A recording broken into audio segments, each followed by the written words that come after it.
ಸಮಸ್ಯೆ ಹದಿಹರೆಯದ ವಯಸ್ಸಿನ ಮಕ್ಕಳಲ್ಲಿ ಅಂತಂತಂದ್ರೆ ಈ ಬಾಲ್ಯ ವಿವಾಹ ಮತ್ತೆ ಹದಿಹರೆಯದ ಮಕ್ಕಳಲ್ಲೇ ಗರ್ಭಧಾರಣೆ ಧರಿಸುವಂಥದ್ದು. ಒಂದು ಸರ್ವೆ ಹೇಳ್ತಾ ಇದೆ 11ರಿಂದ 14 ವರ್ಷದಲ್ಲಿ ಮೇಲ್ ಟು ಫಿಮೇಲ್ ರೇಷಿಯೋ ಕರ್ನಾಟಕದಲ್ಲಿ 1000 ಗಂಡು ಮಕ್ಕಳಿಗೆ 940 ಹೆಣ್ಮಕ್ಳಿದ್ದಾರೆ ಅಂತೇಳಿ.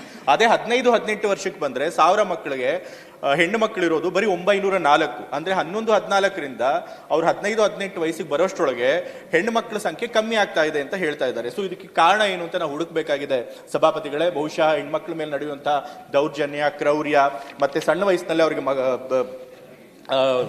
ಮದುವೆ ಮಾಡುವಂಥದ್ದು, ಮತ್ತೆ ಹೆಣ್ಣು ಮಕ್ಕಳಲ್ಲಿ ಆಗುವಂಥ ಅನಾರೋಗ್ಯ ಮತ್ತೆ ಅದರಿಂದ ಆಗುವಂಥ ಸಾವು, ಇದಕ್ಕೆಲ್ಲ ಕಾರಣ ಇರ್ಬೋದು. ಈ ಎಲ್ಲ ಸಮಸ್ಯೆಗಳನ್ನು ಕೂಡ ನಾವು ಟ್ಯಾಕಲ್ ಮಾಡಬೇಕಾಗಿದೆ. ಅದರೊಳಗೆ ಮುಖ್ಯವಾದಂತಹ ಸಮಸ್ಯೆ ಅಂತಂತಂದ್ರೆ ಬಾಲ್ಯ ವಿವಾಹ.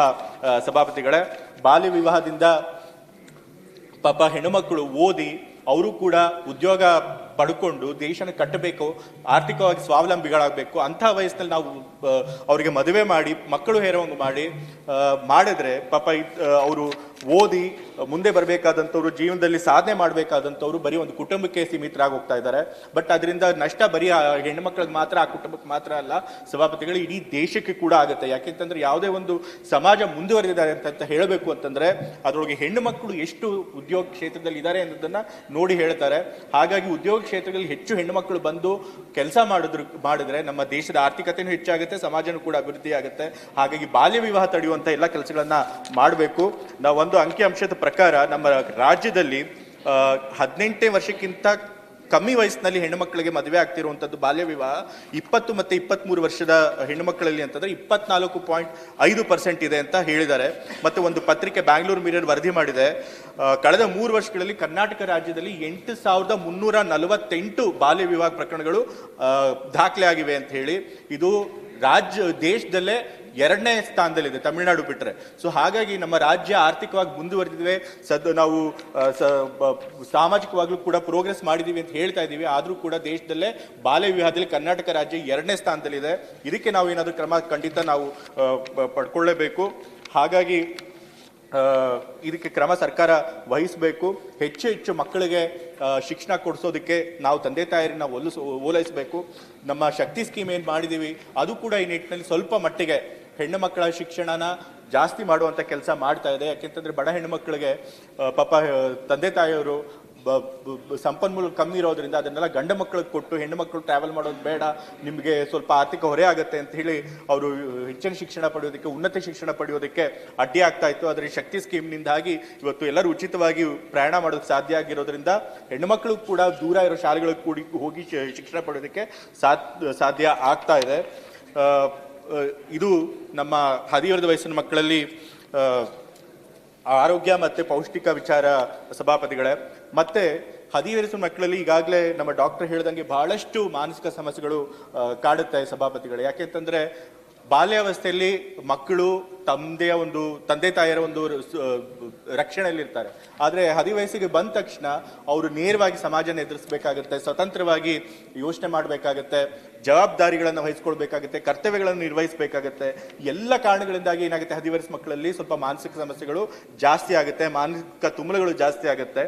ಹಾಗಾಗಿ ಈ ವಯಸ್ಸಿನಲ್ಲಿ ನಾವು ಸಾಮಾನ್ಯವಾಗಿ ಕಾಣುವಂಥ ಪ್ರವೃತ್ತಿಗಳು ಏನಪ್ಪಾ ಅಂತಂತಂದ್ರೆ ಮುಂಗೋಪ, ಹಠಮಾರಿತನ, ಬಂಡಾಯ ಪ್ರವೃತ್ತಿ, ಮತ್ತೆ ಬೇಗ ವ್ಯಕ್ತಿಗಳಿಂದ ಪ್ರಭಾವಕ್ಕೊಳಗಾಗೋದು. ಬಹಳ ಇಂಪ್ರೆಷನಬಲ್ ಮೈಂಡ್ಸ್ ಇರುತ್ತೆ. ಹಾಗಾಗಿ ವ್ಯಕ್ತಿಗಳಿಂದ ಬೇಗ ಪ್ರಭಾವಕ್ಕೊಳಗಾಗಿ ವ್ಯಕ್ತಿ ಪೂಜೆಯನ್ನು ಶುರು ಮಾಡುವಂಥದ್ದು. ಅದು ಫಿಲಮ್ ಸ್ಟಾರ್ಸ್ ಇರ್ಬೋದು, ಪೊಲಿಟಿಕಲ್ ಲೀಡರ್ಸ್ ಇರ್ಬೋದು, ರಿಲಿಜಿಯಸ್ ಲೀಡರ್ಸ್ ಇರ್ಬೋದು, ರ್ಯಾಷನಲ್ ಆಗಿ ಯೋಚನೆ ಮಾಡದೆ ಅವ್ರನ್ನ ಬ್ಲೈಂಡ್ ಆಗಿ ಫಾಲೋ ಮಾಡುವಂಥದ್ದು, ಮತ್ತೆ ದುಷ್ಟತಾ ಮತ್ತು ವ್ಯಸನಗಳಿಗೆ ಸುಲಭವಾಗಿ ಬಲಿಯಾಗುವಂಥದ್ದು, ಮತ್ತೆ ಬಾಡಿ ಡಿಸ್ಮಾರ್ಫಿಸಮ್ ಅಂತಂದ್ರೆ ನಮ್ಮ ದೇಹದಲ್ಲಿರುವಂಥ ಸಣ್ಣ ಪುಟ್ಟ ಕುಂದುಕೊರತೆಗಳನ್ನೇ ದೊಡ್ಡದಾಗಿ ಮಾಡಿಕೊಂಡು ನಾವು ಸುಂದರವಾಗಿಲ್ಲ ಹಾಗೆ ಹೀಗೆ ಅಂತ ಹೇಳಿ ಕೀಳರಿಮೆ ಬೆಳೆಸ್ಕೊಳ್ಳುವಂಥದ್ದು. ಇಂಥದ್ದೆಲ್ಲ ಹದಿಹರೆಯ ಮಕ್ಕಳಲ್ಲಿ ಸಾಮಾನ್ಯವಾಗಿ ನಾವು ಕಾಣುವಂತಹ ಸಮಸ್ಯೆಗಳು. ಹಾಗಾಗಿ ಎಲ್ಲ ಸಮಸ್ಯೆಗಳನ್ನು ಪರಿಹಾರ ಮಾಡಬೇಕು ಅಂತಂತಂದ್ರೆ ನಾವು ಪ್ರೌಢಶಾಲೆ ಮತ್ತೆ ಕಾಲೇಜುಗಳಲ್ಲಿ ಕೌನ್ಸಿಲಿಂಗ್ ವ್ಯವಸ್ಥೆಯನ್ನ ಮಾಡಿಕೊಡ್ಬೇಕಾಗತ್ತೆ. ನಾವು ಶಾಶ್ವತವಾಗಿ ಕೌನ್ಸಿಲಿಂಗ್ ವ್ಯವಸ್ಥೆಯನ್ನು ಮಾಡ್ಕೊಡೋಕ್ಕಾಗದೇ ಹೋದ್ರು ಸಭಾಪತಿಗಳೇ, ವರ್ಷಕ್ಕೆ ಅಟ್ಲೀಸ್ಟ್ 2-3 ಬಾರಿ ಆದರೂ ತಜ್ಞರು ಹೋಗಿ ಈ ಹದಿಹರೆಯದ ಮಕ್ಕಳಿಗೆ ಕೌನ್ಸಿಲಿಂಗ್ ಅನ್ನ ಮಾಡಿದ್ರೆ ಈ ಮಾನಸಿಕ ಸಮಸ್ಯೆಗಳನ್ನ ತಕ್ಕ ಮಟ್ಟಿಗೆ ನಾವು ಕಮ್ಮಿ ಮಾಡೋದಕ್ಕೆ ಸಾಧ್ಯ ಆಗುತ್ತೆ.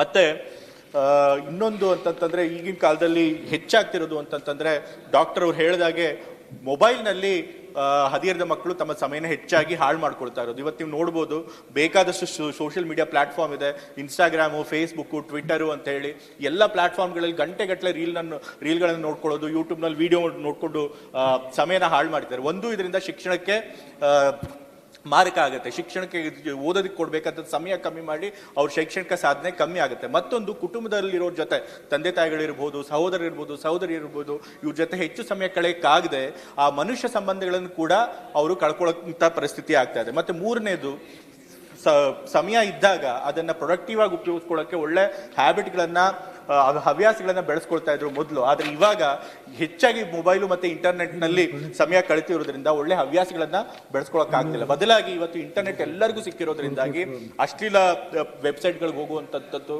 ಮತ್ತೆ ಗ್ಯಾಂಬ್ಲಿಂಗ್ ಅಂತ ಆಟಗಳಲ್ಲಿ ತೊಡಗುವಂಥದ್ದು, ಇದನ್ನೆಲ್ಲ ಮಾಡಿ ಕೆಟ್ಟ ಹವ್ಯಾಸಗಳನ್ನ ಬೆಳೆಸ್ಕೊಳ್ಳೋದಕ್ಕೆ ಶುರು ಮಾಡಿದ್ದಾರೆ. ಹಾಗಾಗಿ ಮೊಬೈಲ್ನಲ್ಲಿ ಮಕ್ಕಳು ಏನು ಸಮಯ ಕಳೀತಾರೆ ಅದನ್ನ ಆದಷ್ಟು ನಿರ್ಬಂಧ ಹೇರುವಂತ ಕೆಲಸ ನಾವು ಮಾಡಬೇಕಾಗಿದೆ.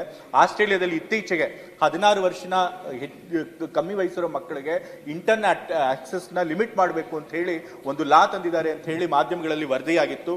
ಆ ನಿಟ್ಟಿನಲ್ಲಿ ನಾವು ಕೂಡ ಯೋಚನೆ ಮಾಡಬೇಕಿದೆ. ಭಾರತದಲ್ಲೂ ಕೂಡ ಮಕ್ಕಳಿಗೆ ಇಂಟರ್ನೆಟ್ ಆಕ್ಸೆಸ್ನ ಲಿಮಿಟ್ ಮಾಡುವಂಥ ಸಂಬಂಧ ಏನಾದರೂ ಲಾ ತರಬೇಕು. ಅದರೊಳಗೂ ಸೋಷಿಯಲ್ ಮೀಡಿಯಾ ಪ್ಲಾಟ್ಫಾರ್ಮ್ಗಳಲ್ಲಿ ಅವರಿಗೆ ಎಷ್ಟು ಮಟ್ಟಿಗೆ ಆಕ್ಸೆಸ್ ಕೊಡಬೇಕು ಅನ್ನೋದನ್ನ ಯೋಚನೆ ಮಾಡಿ ಅದಕ್ಕೆ ಒಂದು ಲಾ ತರಬೇಕಾದಂಥ ಅವಶ್ಯಕತೆ ಇದೆ ಸಭಾಪತಿಗಳೇ.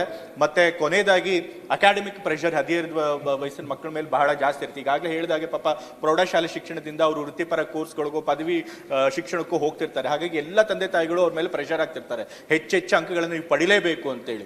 ಆದರೆ ಅಂಕ ಒಂದೇ ಜ್ಞಾನದ ಒಂದು ಇಂಡಿಕೇಟರ್ ಅಥವಾ ಸೂಚ್ಯಂಕ ಆಗಿರೋದಿಲ್ಲ.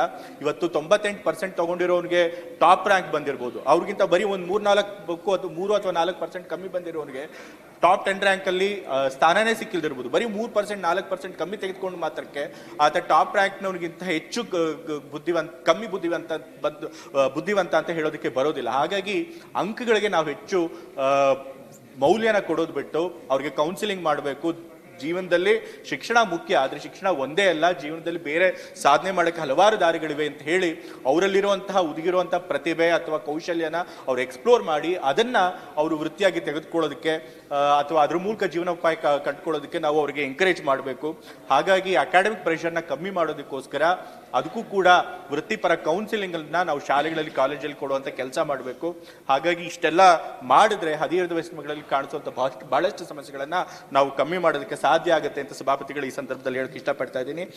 ಈಗಾಗಲೇ ಹೇಳಿದಾಗೆ ಹದಿಹರೆಯದ ವಯಸ್ಸಿನ ಮಕ್ಕಳ ಸಮಸ್ಯೆಗಳು 100 ಇರ್ತವೆ. ಅದನ್ನೆಲ್ಲ ಕೂಡ ನಾನು ಇಲ್ಲಿ ಕವರ್ ಮಾಡೋಕ್ಕಾಗಿಲ್ಲ. ನನಗೆ ದೊರೆತಂತ ಕಾಲಾವಕಾಶದಲ್ಲಿ ಕೆಲವು ಸಮಸ್ಯೆಗಳ ಬಗ್ಗೆ ಮಾತಾಡಿದೆ. ಅವಕಾಶ ಕೊಟ್ಟಿದ್ದಕ್ಕೆ ಧನ್ಯವಾದಗಳು ಸಭಾಪತಿಗಳು. ಕನ್ನಡಿಗರ ಮೆಚ್ಚಿನ ನಿಮ್ಮ ನ್ಯೂಸ್ 18 ಕನ್ನಡ ಈಗ ವಾಟ್ಸ್ಆಪ್ನಲ್ಲಿಯೂ ಲಭ್ಯ. ಕರ್ನಾಟಕ ಮತ್ತು ದೇಶ ವಿದೇಶದ 360 ಡಿಗ್ರಿ ಸುದ್ದಿ ವಿವರವನ್ನ ನೀವು ನಿಮ್ಮ ಕೈ ಬೆರಳುಗಳಲ್ಲಿಯೇ ಪಡೆಯೋದಿಕ್ಕೆ ಈ QR ಕೋಡ್ ಅನ್ನು ಸ್ಕ್ಯಾನ್ ಮಾಡಿ. ನಮ್ಮ ಚಾನೆಲ್ ಅನ್ನು ಫಾಲೋ ಮಾಡಿ, ನೋಟಿಫಿಕೇಶನ್ ಆನ್ ಮಾಡಿ.